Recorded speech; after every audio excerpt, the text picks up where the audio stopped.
This is Talk of the Town, a weekly program featuring community events happening in and around Northeast Michigan. With your host, Bradley Summers. And get the latest from Alpena Community College with ACC President Dr. Don McMaster. And now, today's Talk of the Town.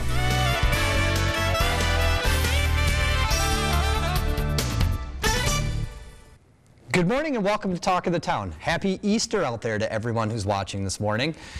This morning, my first guest is Leanne Bloom from the Second Chance Animal Shelter. Hi, Leanne. Good morning and happy Easter to you. Well, happy Easter to you as well. Had to get the pun in there. So I know, as always, you're really busy at the shelter, you know, with the animals and the services that you're providing. One cool opportunity to talk about would be the mobile spay and neuter services. Yes, something that we are super excited to bring to Alpena. It's the first mobile, low-cost spay-neuter clinic for cats and kittens. So, you know, we've always had it as our mission to, you know, rehome and rescue animals, but a big part of animal overpopulation is reducing numbers. And the only way you're going to do that is through spay and neuter. So we have a vet from East Jordan, Dr. Zorner, and she's going to be coming over on April 22nd to do a clinic for us. So we're hoping to get this every month. Awesome. And the response so far has been really good. So we're really excited to get that going. So, and this takes place right at the shelter? It's going to be hosted right at the shelter. She has a 22-foot enclosed trailer that has everything she needs right in there. And then we will just provide the parking lot and some inside amenities for her. That's great. You know, and we were talking a little bit too, just before the show, or actually while we were sitting here before the taping started, but you know, the cost of some of these services, just on the organization itself, Yeah. you know, and to have a person that's willing to do these things to help offset those costs. Yeah. You know, we're talking that, you know, some of these costs may be upwards of $200. Yeah, well, you know, a mobile vet, they don't have quite the overhead that some of our local vets do. You know, local vets, they've been great to partner with us, and they've helped us on numerous occasions with so many other things, as well as some certificates for, you know, spay and neuter on adopted animals. But they've also got, you know, staff, they've got a building, and they've got supplies. Everyone's seen their costs go through the roof. So this vet has just said, you know, this is an area she wants to get more involved in, you know, the spay-neuter impact program. This is something that she is, you know, fervent about and wants to really see happen in different smaller communities. And, you know, and the importance too is it encourages more people to adopt animals. Yes. And be responsible in the adoption of those animals to help control those populations, as you said. Yeah. You know, because, you know, adopting an animal and then having a bill of $200–300, it's tough for some families. It is, and you know, the benefit of adopting a shelter animal is they do come with a certificate for a free spay or neuter, you know, from one of the local vets, which is a huge bonus of adopting through a shelter. Yeah. You know, there is the population that have found a cat, or the cat has found them, you know, from a barn or someplace else, and so they don't have that option available. So this allows people in those situations to be, you know, able to get their animal fixed and stop, you know, Yeah. the growing population. You know, we hear about kitten season coming, so we're hoping that this can kind of help, you know, reduce the numbers we're going to see. So if I'm at home and I have a dog or a cat that's maybe newly adopted or maybe a little bit older, I can bring my animal to this event. It's pre-registration. Okay. So people are going to want to either go to our Facebook page, Second Chance Animal Shelter, and we have a link that goes to the vet site, and that's where they can register their animal. Right now it's just cats and kittens for this clinic, the next few, and then they can go in there, they'll set it up, and then they can choose the dates, and the vet actually kind of goes right back with them and confirms it. So she's really doing a lot of the work. We're the hosts. Wow, what a great opportunity for the community to be able to take advantage of these. It is. We're, like I said, we're very excited, and we really think this is how we're going to make a difference and make an impact. Well, I don't hope you're overwhelmed as an organization, but I hope you're overwhelmed on that day with the amount of people that come out to take advantage. Yes, so do we. So do we.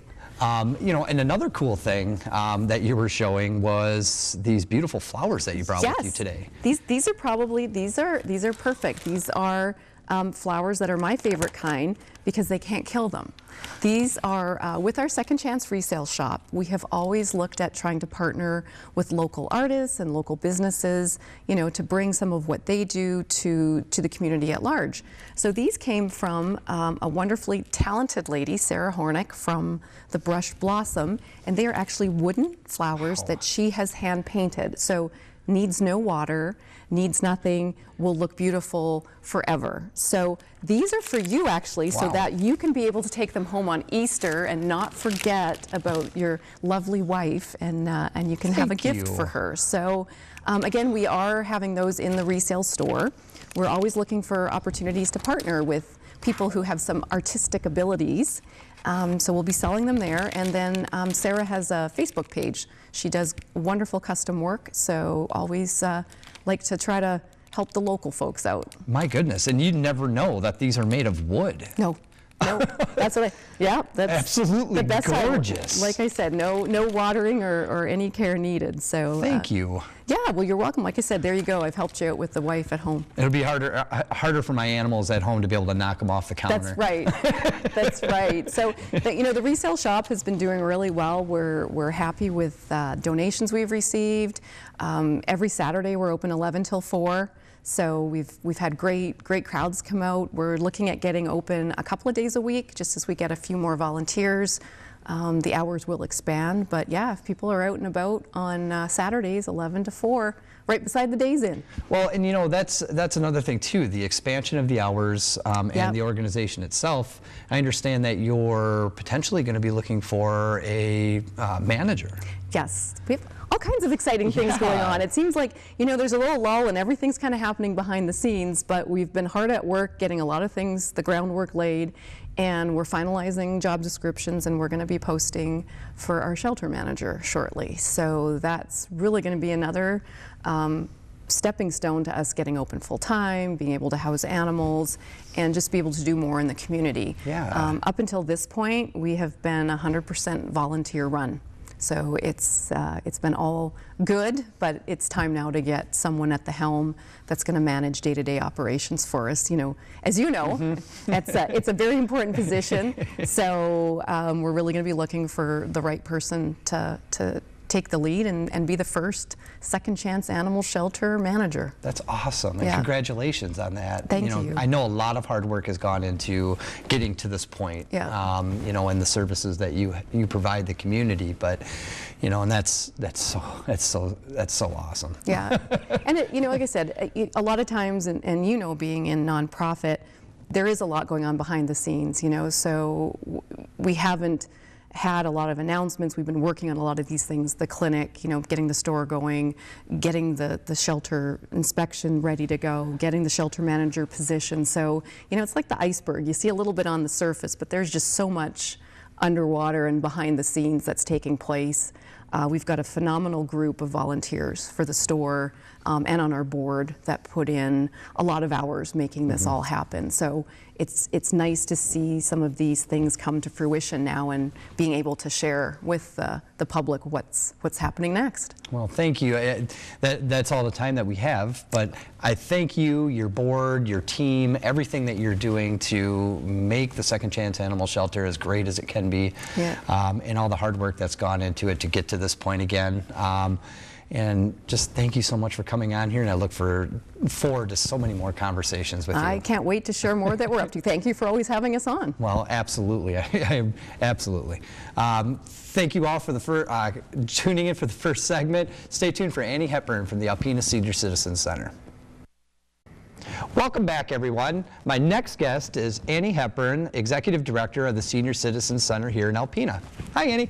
Hi, Brad. How are you? Good. How are you today? I'm good. Good. Well, thank you for being here as always. Thanks for having me. We appreciate it. As you know, I know you're busy as well. It kind of seems like that's the precedent, like we always talk about when everybody's on the show. I know you're busy, but you're a nonprofit in the community. I know you work a lot behind the scenes and with the community. One of the big programs that you have going on right now that's really seemingly catching a lot of traction in the community and the education of the community is your You're Not Alone program, the dementia program. Right, and we really want it to be even more known in the community, because that is a diagnosis that people get, a cognitive impairment or dementia, and then they don't know where to go. So we want them to be aware that the Senior Center has resources. BJ and myself are certified dementia practitioners, as well as we have a lot of training. We are hoping to become certified, or I guess as volunteers through the Alzheimer's Association, to develop a support group. But the You Are Not Alone series is something that we hold monthly. We do the first and third Thursday of every month, and we either have a presenter that comes in and talks about something specific to dementia, or like last time we had them talk about scams, just because that's a huge thing and it's affecting our elder population. So it's that, and also just we want them to know that if they have questions or concerns, every dementia person is different. Yeah. I mean, we are all different, but now you give them a diagnosis of a cognitive impairment, and they might be in the early stages, moderate, or late stages, and some people have different changes in mood and behavior. Some people just are repetitive, and they can't control that, but sometimes they're very alert and oriented. So what happens, and how do you deal with that and the changes of life as a caregiver? So if you're a spouse, your relationship's changing, your roles are changing. If you're a child, your roles are changing. So it's hard to watch that happen. And that's so great too, that it revolves more around the caretaker in the situation. Obviously, it's the relationships are changing, and as a couple that's been together for 60 years, it's not going to be the same relationship that they had 60 years ago. And with some of the the cognitive things that are going on that are surrounded with dementia, this is a resource that is so imperative, that people take advantage of. And I've heard some, firsthand experiences, not myself, but with my family, of just some amazing work that you and BJ are doing over there, and how welcoming you make this whole process for anybody that has questions. And there's literally no dumb question when it comes to anything with this. And it's hard. And I've been telling people now, dementia is called the long goodbye. That's what they refer it to, because physically you look perfect. Cognitively, you're not. Health-wise, you could have the best heart. You can live up to 20 years with dementia. Also, just because you get diagnosed with dementia or a cognitive impairment doesn't mean your life is over. You can live a great life, a great quality of life, but you're changing. And the other part is that people really need to, if they're feeling those symptoms or having changes, reach out to your physician and go to them and find out if this is really what's going on, or is it something underlying. Because the sooner you get diagnosed, the more earlier you can get treated, and you can maintain at this level maybe a little bit longer. There is no cure for dementia, we know that. There are treatments, but there's no cure. So, but to maintain at a good level of life for a lot longer is beneficial. Yeah, and that's so important for people to understand. I always say no. There is no stupid question, and don't think you're going too early. It's better to get diagnosed earlier than later. Yeah, and wow. But it's amazing to hear what you're all doing and offering this opportunity here in the community. Because we have a large population of seniors that live here in Alpena, and it's a really important aspect of the aging process when things like this are happening. Right, and a myth that is out there is that you're getting older, it's normal to be forgetful. We all have forgetful times, but it is not a normal process of the aging to get dementia. There's something happening in your brain that's causing dementia. So I always say, if you get that diagnosis, what is causing it? Why? There's other underlying things. So ask the questions, be your own advocate, get diagnosed early, reach out for help. As a caregiver, reach out for help and make sure to take care of yourself. And they can contact you and BJ directly, correct? Right at the Senior Center, 989-356-3585. Yeah, excellent. And we'll do one-on-one meeting with them. Yeah, and I know you always seem to answer the hard questions when it comes to this with dementia, and the education that you're providing through the series is something that, you know, we all should be taking advantage of. Doesn't matter if you're 75, 85, you could be 30 and be still learning some very valuable things moving forward. Well, and like I said, also in the community, you might not have a loved one that has dementia, but I guarantee you know somebody that has it. So we can always help somebody. Absolutely. Well, just the last couple minutes that we have here, I know you have some fundraisers that are coming up that help provide all these wonderful things that you're doing. The Meals on Wheels fundraiser is coming up? Yeah, so we started that March 1st. It's going through April 30th. All the funds raised for our meals programs will provide for our Meals on Wheels and our congregate meals. And April 29th, we're having a pancake fundraiser, $10 a ticket. Age 5 to 10 will be $5, and under 5 will be free. Awesome. So tickets are available. We hope to sell out on that and make some money for our Meals on Wheels program. My kids are both under 5, so we're coming for free. There you go. I'm kidding. One's 7. I'm joking. But yeah, you know, so you know, if people out there are really looking to make an impact and to understand, you know, some of the opportunities and services that you're providing, stop in for the pancakes, buy a ticket, and have a conversation with you or BJ or any of your other friendly, amazing team that you have over there. You know, they always welcome whoever with open arms when they come in. Right, and I mean, you might not be a senior, but you know somebody that's a senior, so get our newsletter or look online and reach out. That's what we're here for. Awesome. Well, thank you so much, Annie, for being here. My friend, I'm always excited to have you on the show, and I look forward to a lot more conversations. Thank you. Thank you all for joining us today as we continue down the road of the local nonprofits and finding out all the wonderful things that are going on. Have a great Easter Sunday and have a great day. Stay tuned after the break for the ACC segment. Greetings, everyone, and welcome to Talk of the Town. I'm Dr. Don McMaster, president of Alpena Community College. I'd like to say hi to you on this Easter weekend. Beautiful day on Friday morning as we're filming this segment, and I want to wish all of you a happy Easter Sunday. I'd like to take our time together today to just cover something that caught my attention this week. It was an article at the Alpena News, Tuesday, April 4th, and it was entitled, "Community Colleges Are Reeling, the Reckoning is Here." And the article, I think, attempts to create a narrative for the 1,150 community colleges there are in this nation, 28 of them in Michigan and 3 tribal colleges.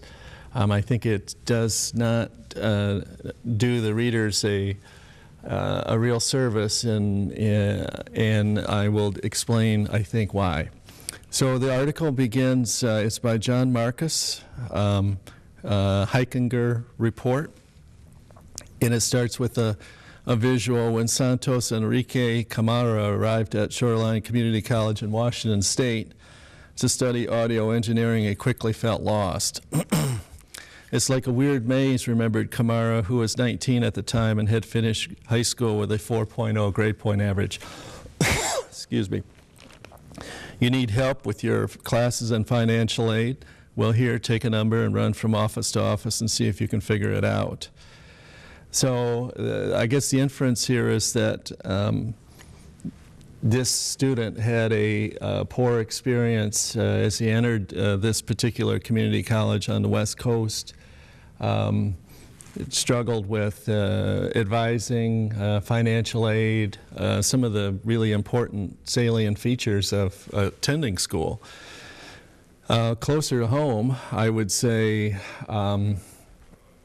at Alpena Community College, we recognize that the first time we touch a student, metaphorically speaking, that they express interest in coming, and we need to describe in detail what the process is to register, to seek advising, and to get financial aid. And these are all critical pieces. We take them very seriously. And the students do too. In terms of financial aid, you know, that's an important piece. And students now, high school graduates in Michigan, can get $1,750 for filling out the FAFSA. And if they decide to come to a community college, they should seek out Pell Grants, which would pay for a full year of tuition and fees at Alpena Community College. A Pell Grant would cover that. It has a financial threshold attached to it. You can't capture a Pell Grant unless you do the FAFSA. But if you do the FAFSA, you get both the Michigan Achievement Scholarship, which is available, and potentially a Pell Grant. If you don't get a Pell Grant, if you decide to come to Alpena Community College, on the back end of that Michigan Achievement Scholarship is an additional $1,000. You can get $2,750 for coming to Alpena Community College. You do need to fill out the FAFSA. So you would need to find financial aid, which is not hard to do. We're a small place, and do that. Also, we have a scholarship support from the ACC Foundation. Excuse me. Dozens of scholarships that are available for students in a variety of trades and fields. Occasionally, many years, not all of those scholarships are awarded because people don't pursue them. So there is an element of self-interest and focus to make college affordable, and it is affordable at Alpena Community College. So the article goes on to say Mr. Kamara ultimately dropped out after 2 semesters. He now works in a restaurant and plays in 2 bands. Well, that is obviously not a good outcome for him or for the school or for society. The article goes on to say, with scant advising, many community college students spend time and money on courses that won't transfer or that they don't need. At Alpena Community College, we're partnered with the state universities, the places people transfer to, under something called the Michigan Transfer Agreement. So this lays out in granular detail if you want to get a 4-year degree in a particular area, these are the courses you can take or should take at Alpena Community College that will transfer to every institution in this state. It's been a substantial amount of work to put together. Involves a lot of partnership, a lot of back and forth, but the notion that courses don't transfer or that community colleges are not sensitive to that issue is overstated. It does say that community colleges are far cheaper than 4-year schools. I would say we're more affordable.